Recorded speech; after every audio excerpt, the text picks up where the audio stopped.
You're listening to Sports Connections with David Smale, the show that brings you a fun and intimate look into connections throughout sports. Now here's your host, David Smale. Kenny Harrison was a 16-time Big 8 champion in track and field while attending Kansas State. He was also a 3-time NCAA champion and 13-time All-American. But there's more that separates Kenny from most elite athletes besides his immense athletic ability. Even though at 5'10", he can still dunk. By the way, he's 55. It's his drive to succeed that sets him apart. When people told him to rest on his laurels and celebrate his success, he just said, "No, I have more to do." After graduating from Kansas State, he joined the international track and field circuit, where he won gold medals at the 1990 and 94 Goodwill Games, the 1991 World Track and Field Championships, and the ultimate achievement for a track and field athlete, a gold medal at the 1996 Olympic Games with an American and Olympic record of 59 feet, 4 inches. It's the longest jump ever with a negative wind reading. The jump ranks Kenny as the third best triple jumper in history. Kenny, my friend, welcome to Sports Connections. David, you're an amazing man. It's so amazing to see your face other than being in class with you. I mean, it is just always a pleasure to see you. It's a unique situation because I think people think that your friends start when you were 30 years ago, but to maintain like that kind of connection and friendship through 30 years plus, it's an amazing thing to see your face and smile. Well, obviously we're friends on Facebook as well, and we keep track of each other that way, but it's good to chat with you, not just over the phone, but absolutely face to face as much as we can in this era. Okay, so let me get into some questioning here. You've obviously had a very successful athletic career in a sport that generally ends with college. Not so for you. Give us a tour of your athletic accomplishments before, during, and after K-State. Well, let me say this quick. I think that the college degree of what makes an athlete the best that they can be starts in college. Bottom line. I don't care. I mean, you have gymnasts, you have different sporting events that are super young and they develop at a very young age. And I think the development stage starts in college. And then after that, you've learned enough to be able to take you into the big world and put on the big boy pants a little bit. And that's where, I learned a lot. And I think Kansas State, I would always bow down of gratitude to Kansas State for giving me the opportunity and the abilities and the facilities to take my game to the next level. That's where after college, I became more focused on things that I really wanted to accomplish, not only just on the track, but off the track as well. And I think that that's where things really, really started to flourish for me, because then it became something that, not only like coaches like Steve Miller or, I think Jack Hartman was one of my favorite motivators in the world, in conjunction with like a Steve Miller, that told me, you know what, you're the man, let's do this. You got to take your game to the next level in college. So now what are you going to do after college? And then taking that kind of mentality to the next level allowed me to find new sponsors, to be able to afford to compete at the highest level. Because I don't think people understand that gravity. In order to compete at the world-class level, you need finances and everything else. So let's stop at that point, because I think I might be getting off point. No, you're good. Let me know. You were talking about, and I will get to some of that other motivation and things later on, but you were talking about something that just triggered a question for me, or a comment, in that, with most sports, with a lot of sports, if you're going to play or compete after college, it's in a league, the NFL, the NBA, Major League Baseball, WNBA, whatever.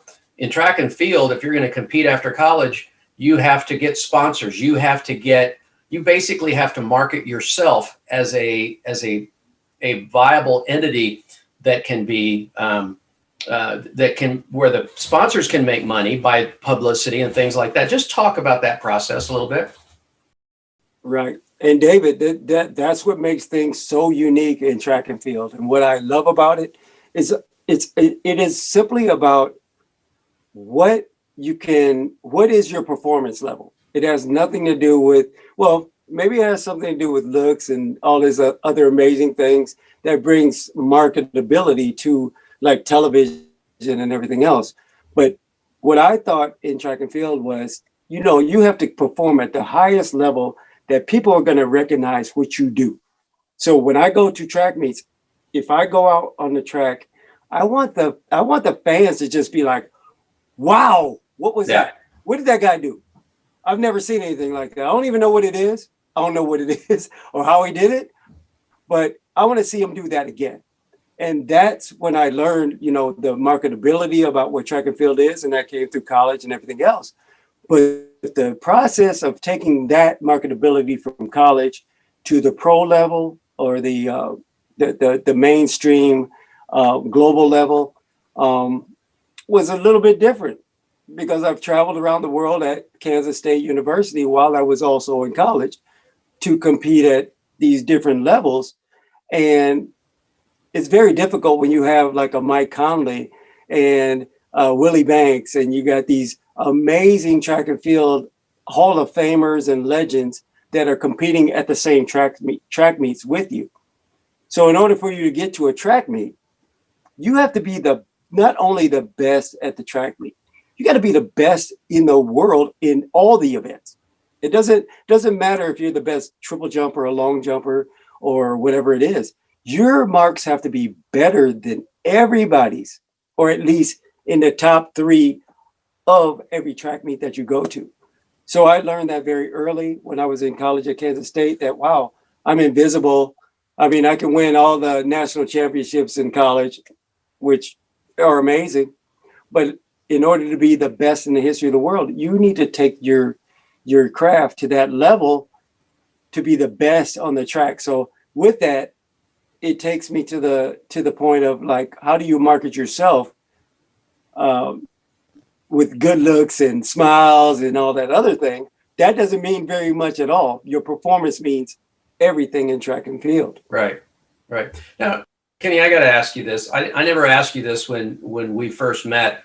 There's not exactly a pipeline between Milwaukee, Wisconsin, and Kansas State. How and why did you choose K-State?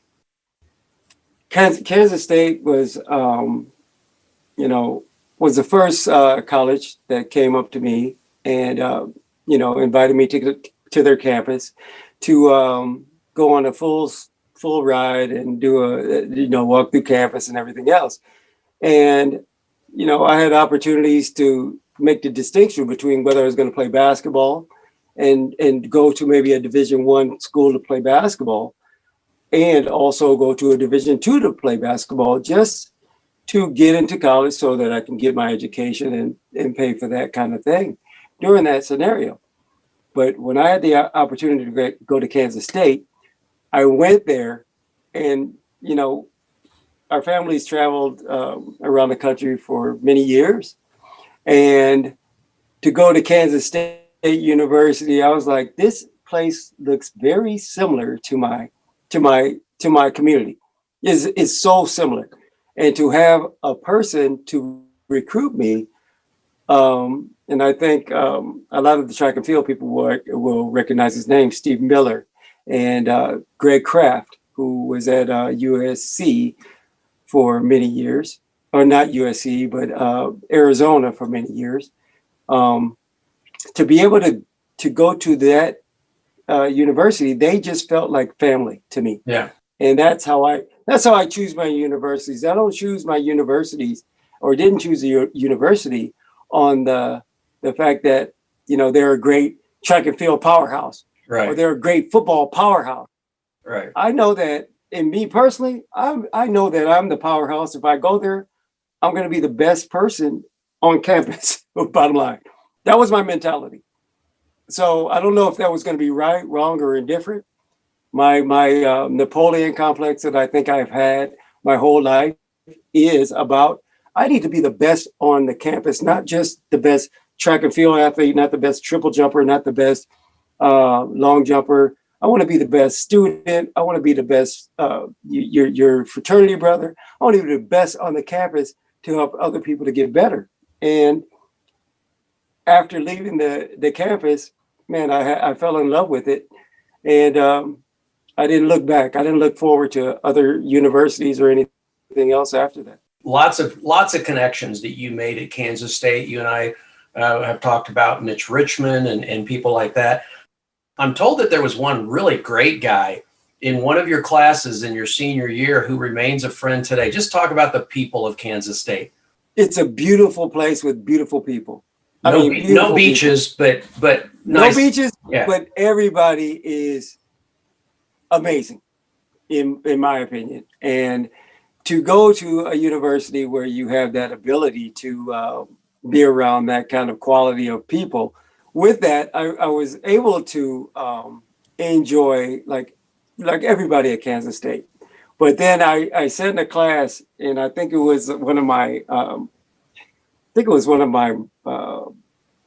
graduate classes, and one of my friends, marketing, you, David, like if people hadn't figured it out by now, right? Right next to me in the class. And you know what? This might be a story that you've never heard. I always thought that, the students, because we would do like projects and do certain things with each other, and the students didn't think I was up to snuff to be able to handle the projects, because we would have marketing people from business and corporations come into play and do things. But I thought I could fit in, and I thought you gave me a lot of comfort in order to be able to handle certain classes at certain levels that allow me to take my game to the next level. But there's a lot of things that we discussed that I've never discussed with a lot of people. And I would love to hear what you have to say about some of those things too, because I had an amazing time in college. Well, and this podcast is about Kenny Harrison, so you and I have to talk off camera about some of my memories, but it was fun. I'm still friends with several of the people in that class.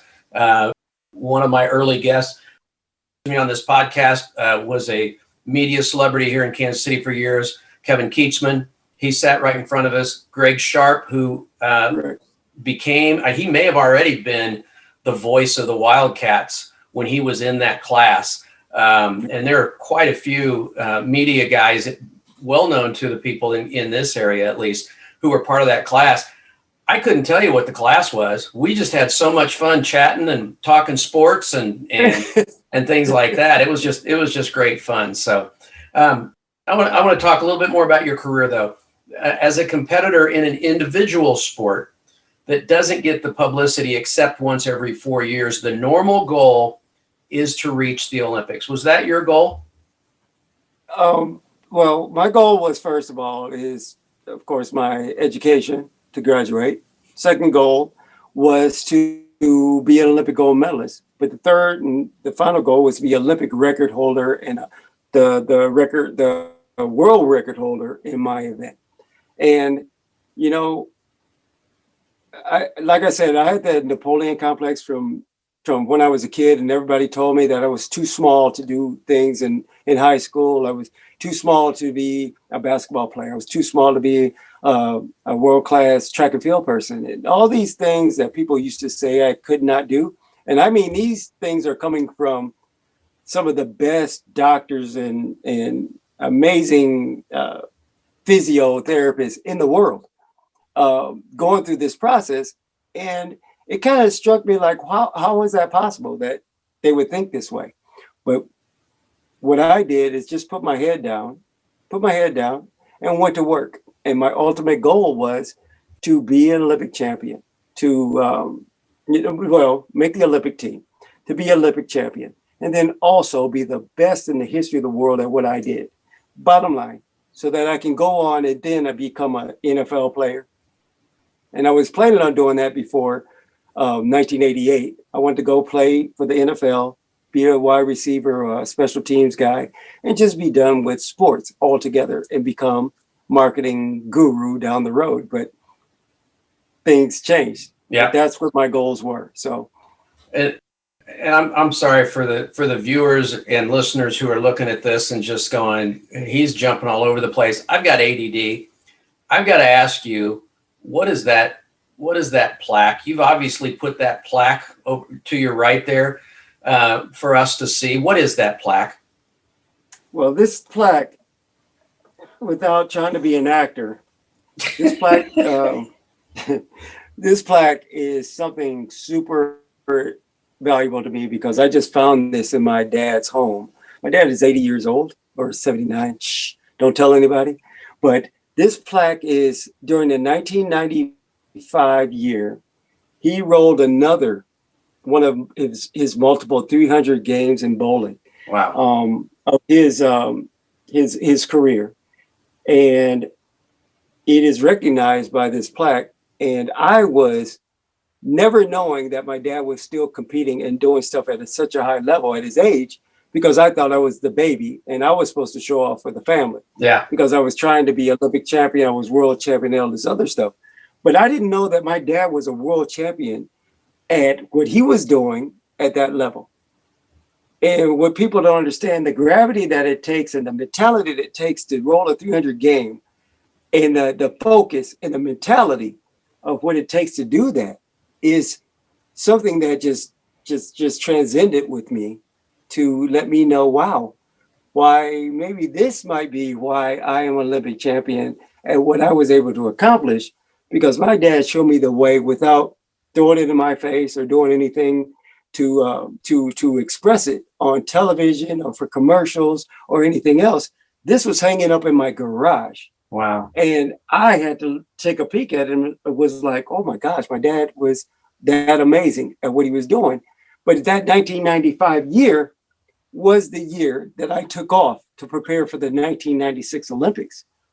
And that 1995 year, I didn't know if I was able to come back or be, to the level that I thought I should be able to be at, to be the world record holder, the Olympic champion, to be world champion again, because I had knee surgery in 1992, prior to the 1992 Olympic Games. So it was very heartfelt for me to see that plaque of my dad showing me how you still have to stay focused and be amazing at what you do, because you're still amazing. And it brought kind of tears to my eyes, Yeah. a little bit, to let me know that my father was doing something at that level. And so that's where you got your focus, the fact of, I mean, you've got the athletic ability, obviously, but it takes more than just athletic ability to achieve the ultimate goal that you had set for yourself. And then I now see, and obviously this is all staged, so we're cool with that. I now see something that was behind that plaque, and just describe what that is. If you can pick it up and show it to us, that would be awesome. Well, I can't pick it up because it's in a case. This Okay. is my 1996 Olympic gold medal. This is the goal that I think that most people thought that I should have, or that gives you credibility of who you are as an athlete. Like I said, I was going to retire after I won my first world championship in 1990, and then people told me I should do something better. So I didn't retire, and I went to 1991, won the world championship then. And I was going to just move on after that. I didn't think there was anything bigger after being the world's best. I don't need to win 10 of them, like Right. most people say. And most people say, you're the most decorated. I don't care if you're the most decorated, I can still beat you. So with this plaque, I hold this dear to heart, because it is the one time on one day that you can show to people that you're the best in the history of the world at what you chose to do. Yeah. Period. And one of my favorite pictures of you is of you biting. If anyone Googles Kenny Harrison, you'll get the images on the right, and one of the first that comes up is you biting that gold medal on the medal stand in Atlanta. Right, and it just brings so much, like, not only emotions, but it brings back all the people that you've been around, including me and you sharing watches back in college, but just the people that worked hard to help you to get to that point. That biting that medal was kind of like, wow, we finally made it. Because after having knee surgery after 1992, it was something that you never thought it would be possible after that. Yeah, yeah. Because in order to win an Olympic gold medal, you can't be 90% like you go in a football game and play 90% and be great. You can't go to you can go to a basketball, play 80% and be amazing. You can be Michael Jordan at 50%. You can be amazing. But in track and field, if you come in here at 90%, you're not winning. You're not winning anything. Right. So you have to be perfect on one day and be perfect. And that is like kind of like my wake up in the morning. If I eat cereal, if I'm sad about things that I do, I can look at it and be like, okay, well, this day is going to be okay, because you can be perfect on any given day. And I want to share that message with people. So pretty cool. I'm sure that you dreamed about what it would be like to stand on the medal stand at the Olympics. Obviously, you had stood on the medal stand in world championship competitions, but the Olympics is just that one extra thing. Was the fulfillment of that goal, how did it compare to the anticipation of that goal? The anticipation of that goal was so much superseded, and so much like it was overdone. I can't express it, because there's so many things that happened to me during that Olympics. There was the bombing that morning, the terrorist attack on the Olympic Village. And my girlfriend at the time was Gail Devers. So she was a 100-meter champion, or she was, going to be the defending Olympic champion. And her and I were boyfriend and girlfriend at the time. And that was a difficult scenario, because we didn't know where our families were. We didn't know what was going on during that time. And how do you prepare for something like that in sports? And in anybody, I don't care if you're a basketball, football, baseball, any sport or any game that you play in the world, to have a scenario like that pretty much brings out who you are character-wise and what you worked your butt off for years to become. So that morning when we went out, and to be able to accomplish your ultimate goal after all that scenario, after all that stuff was going on, there's bigger stories that will come out of that, of course, but just to be able to accomplish your goal of being an Olympic champion and Olympic record holder multiple times in that same event, I think those things were so amazing that doesn't give credit to, the people that come into play, the marketing people, the business people, the traveling around the world, doing all these things, meeting the queen of, just meeting amazing people to allow you to appreciate that very valuable moment were very valuable to me. Yeah. And we can share that stuff down the road as we move forward. Sure. Now, it's interesting. I want to change gears a little bit here. You have I think, a fairly unique story among athletes. So many times we hear of someone who used the difficulty in their lives to motivate themselves to achieve. You actually had a pretty successful, I don't want to say easy, but, pretty successful life all the way through.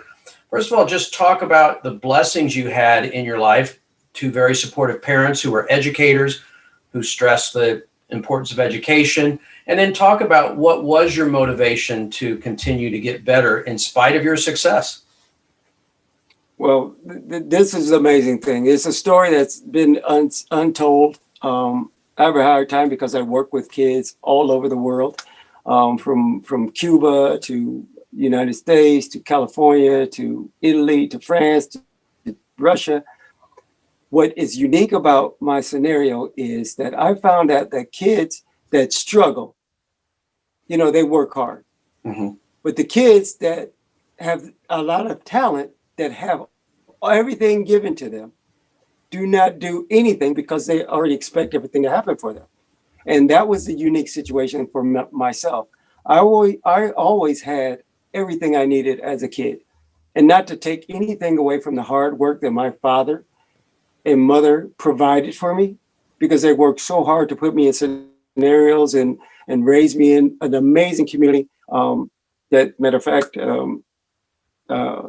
named my stadium after me here recently, to allow me to work super hard and or allow them to work super hard to allow me to focus on my goals. And in focusing on my goals, I could either just be like, okay, well, okay, of course I'm going to go to college. Somebody's going to pay for it, and I'm going to do this, and then I'll go get my marketing job. I'll get my business degree, and I'll go to my master's and work on and do my business and work as such. But for me, as a person of sports and what I was, driven towards, to have mom and dad and brothers and everybody else who were so successful in sports, to wake up in the morning and be happy and just want to go work super hard. No matter, I have everything. I don't need your money. I don't need your cars. I don't need your houses. I don't need what it takes for you to think that you're great. I want to show people how great you actually can see what this body can do. God gave me a God-given ability to not only what people think it was a God-given ability, like, oh, I learned how to jump high. I learned how to run fast. Not learned, but I was born that way. That's not the case at all. I was jumping only 52 feet in high school. In order to break the world record or do something else, it was 52 feet. So I could resort to my family and say, you know what, I just want to, do my regular job and go to work 9 to 5. But what my parents gave me the ability to do was to reach my goals. And my goals are just put your head down and go to work. Just be an amazing person at what you want to do. I don't care what you say. I don't care what the president say. I don't care what, and I say these things because I was able to go to the White House. I was able to meet multiple presidents. I was able to travel around the world and meet princes and kings and queens in doing what I do. But to have focus on what you want to accomplish it's an internal thing. And I just want to see people have that ability to do that. And that's what I really appreciate about, my upbringing. But do you realize, and you and I've had some of these discussions over the years, but do you realize how unique it is for you to be driven so much when things came so well to you? I mean, you touched on it. When the kids that have all the talent that, are getting all the accolades and stuff, don't work hard, and you continue to work hard. Do you realize how unique that is? Well, that's what I'm trying to say. I'm getting cloudy because I get so emotional about things, because what comes into my brain is about not only myself, it's all about my friends who help drive me to practice, who were like, man, you got, well, let's come out and go to the party and hang out in high school. It's like, no, I got to go to practice. Well, Kenny, as a senior, let's drive you to practice. We'll drop you off after you're done. Let's go do X, Y, and Z. And people don't understand the small nuances that people do around you to also play part of that. But the mentality just to show the world how amazing you can be without being the, I guess, what I see on TV, to be like a braggadocious or an arrogant person or anything. Very simply, I know my mom and dad worked hard to make me their family a great entity in this community. And what I was able to do through the direction of what my mom and dad gave me the power to do is try to be the best person I can be, and then to be the best athlete that I could be at the same time. With that, I was able to hopefully represent not only African American men, but everybody that has represented me and helped me to move to be a better person. And I get emotional about this kind of stuff because it's very important to me. Yeah. Because that's how I move forward in my life. Because it's very tough to just wake up in the morning and just be average, to me. because we all can do it. Yeah. But if we can't do something to help somebody else, to be somebody like myself, to be an Olympic champion, it's very tough for me.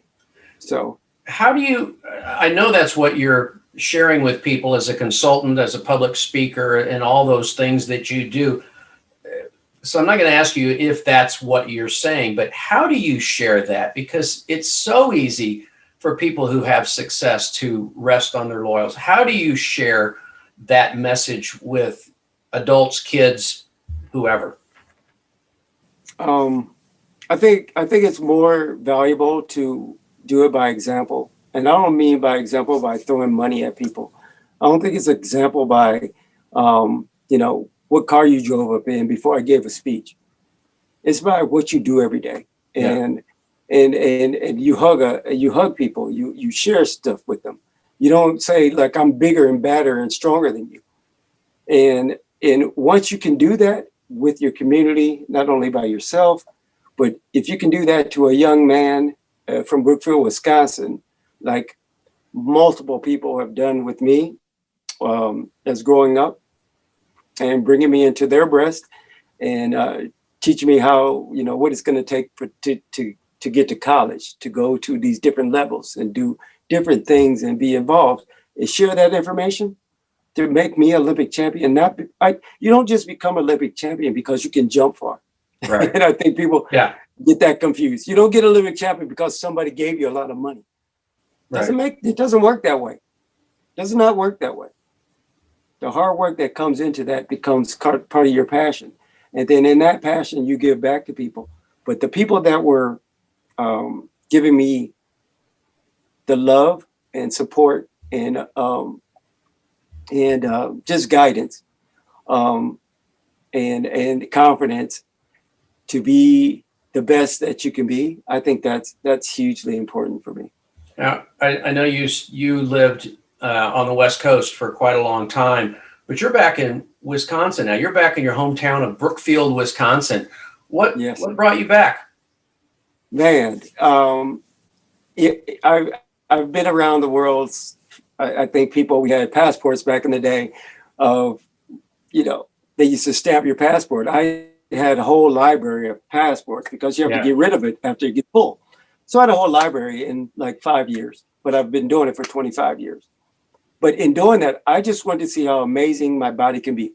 Bottom line, wasn't about money, wasn't about looks, it wasn't about finances. It was none of that, none of those things. It was just to see how far you can take your body. So in that process, it took me globally around the world, which took me away from my family. So to be able to come back home to Brookfield, Wisconsin, where it all starts, and I get to be around my friends and family and environment, and my parents are older now, and to see them smile and hear them walk around and just smile and have a great time is better than an Olympic gold medal can ever offer to me. Never knew that back then. Yeah. But what I do know now, this is the way. This is a bigger gold medal than I can ever, have in my life. And besides your family, the city has welcomed you back with open arms. Your high school named the football stadium after you. Just talk about how good that feels to have the community embrace you so much. Well, man, I think it's a give and take community where we always give and we never take. And I think that's what Brookfield, Wisconsin is all about. And, we have an amazing community here. We have the Green Bay Packers. We have the Milwaukee Bucks. We have the Milwaukee Brewers. We have some of the most amazing athletes. We have MVPs in every sport across the board, from track and field to basketball, baseball, and football, and everything else in the environment. But to be back here with like my community and have my neighbors and wake up around people that you grew up with and have a good time, it can't get any better than that. But being back here, my goal was to come back here and show people that, they did a great job in giving me the positivity to become an Olympic champion and a Hall of Famer and a Hall of Famer, and and um, and just giving me great qualities as being a good person. And what I want to bring back to this community when I move back here, before the pandemic happened, I thought everything was going to be like, oh yeah, we're coming back in, we're going to do X, Y, and Z. It's going to be amazing. Yeah. And then the pandemic came in, which we're used to, because some things happen to you, not only in sport, in life, things happen to you, but to come back here and almost kind of made it a little bit better, the pandemic, because it makes me really appreciate what we have here. We try to help the community to do amazing things. And I'm here to support the community. And if we have an opportunity to do certain things here with your podcast or whatever we're going to do down the road, I just wanted people to know that we're here to support their kids and show them some positivity, whether it's big brother, little sister, but we have different things that we can do to help and support our community as we move forward. All right. And obviously there's going to be people watching this who don't know me, but know you, or probably more likely many people will see your name and recognize your name, but not mine. And that's fine. How can people get in touch with you if they'd like to partner with you or get involved in some of your projects? What's the best way? Well, first of all, what area do you need the most help in as far as community involvement? And then how can people partner with you? But what I do now, when I'm here, I am always available to anybody, whether I'm giving speeches to schools or corporations or anything, to motivate excellence. Bottom line, is what I do. Kenny Harrison Performance is what I do. And what I also do is, which is an amazing project, it's called Team Todd. It is an inner city program where it's developing a brand new facility out there in Milwaukee, Wisconsin, which has the upside to create a facility that I've always dreamed of, to bring community together and help develop communities to make it to raise it to the highest level of not only not wealth, not riches, not how you look, but how you perform. Right. And what we want to bring to the table is, from Team Todd, my great friend Todd Thomas created this place where it's going to bring in the youth to teach them entrepreneurial skills, everything that's going to take them over and above what they expect to do. And I want to be part of that program to be able to bring in not only what people think about myself in sports. I want to bring in a lot of the intellect from big business people that I'm surrounded with, and I want to let them see what we can do to change our communities, to help bring in what they gave to me and what big business gave to me. I don't care if you're a major corporation from, let's say, Harley Davidson here in Milwaukee, right, Miller Brewing Company, these kind of companies down the road. If there's ability that you have some kind of thing and passion for helping the community to grow, these are the kind of things that I want to bring, not only my celebrity, but I want to bring in all of my friends, and I'm going to call out all of my celebrity friends to help support this kind of project, to allow people like myself when I was growing up to develop and raise the bar to who you can be down the road. And that's what I want to do. And if you guys can, reach out to teamtodd.com and check out his website if you can do that. And then I'm simple, Kenny Harrison.